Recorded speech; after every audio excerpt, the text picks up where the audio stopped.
Greetings. This is Coach Veronica Marie, and welcome to our study of my recent ebook, Self Intimacy, which is a beginner's guide to self discovery. And I say beginners, but we all have to continue to revisit these concepts as we deepen into life because sometimes even the smallest one can be missed.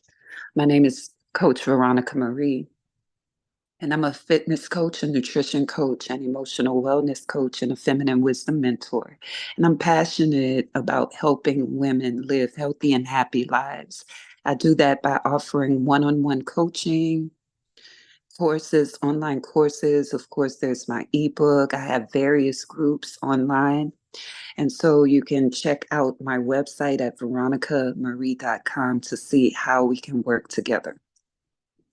Today, we're continuing the study of self love. And so, in my book, I outline three important processes when we are taking care of ourselves emotionally, when we are becoming intimate with self.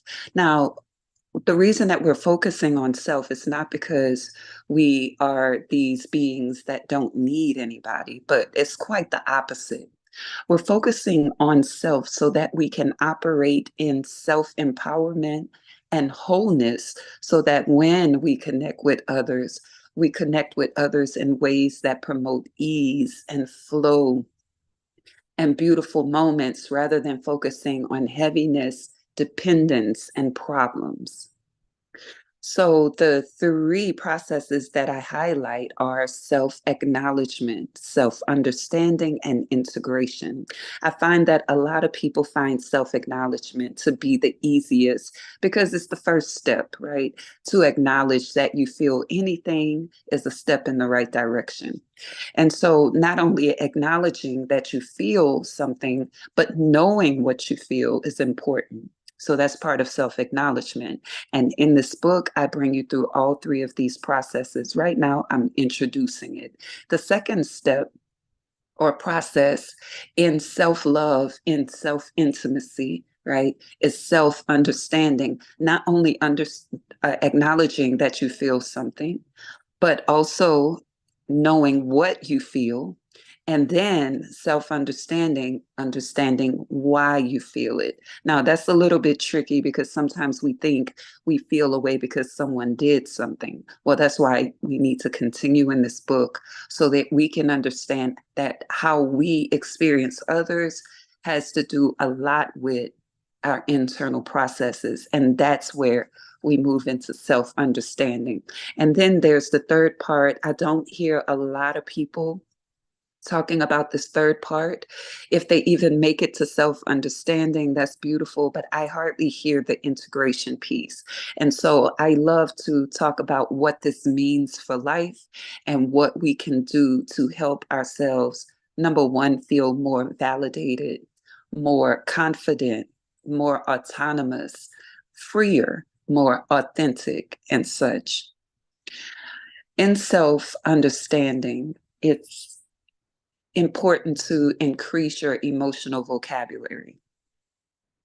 We have the basic emotions. We have happy, sad, angry, excited. I encourage people to Google those basic emotions and find more words. Why? Because sadness has different qualities. You could be sad, which is like a distressed feeling. You could feel sad, like disappointed. You could feel sad as in grieved, right? So we need to expand our emotional vocabulary. That's a self work for you.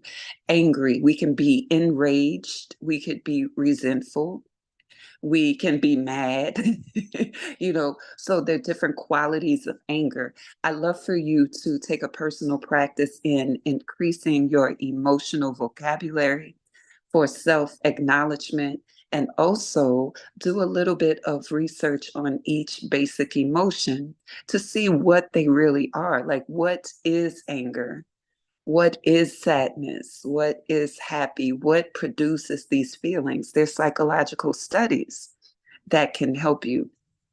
So that's your self work for today in this study of my recent ebook, Self Intimacy, which is a beginner's guide to self discovery. Remember, you can find me at veronicamarie.com, and you can also find me on social media channels, that same name, veronicamarie.com. Have a beautiful day, and we'll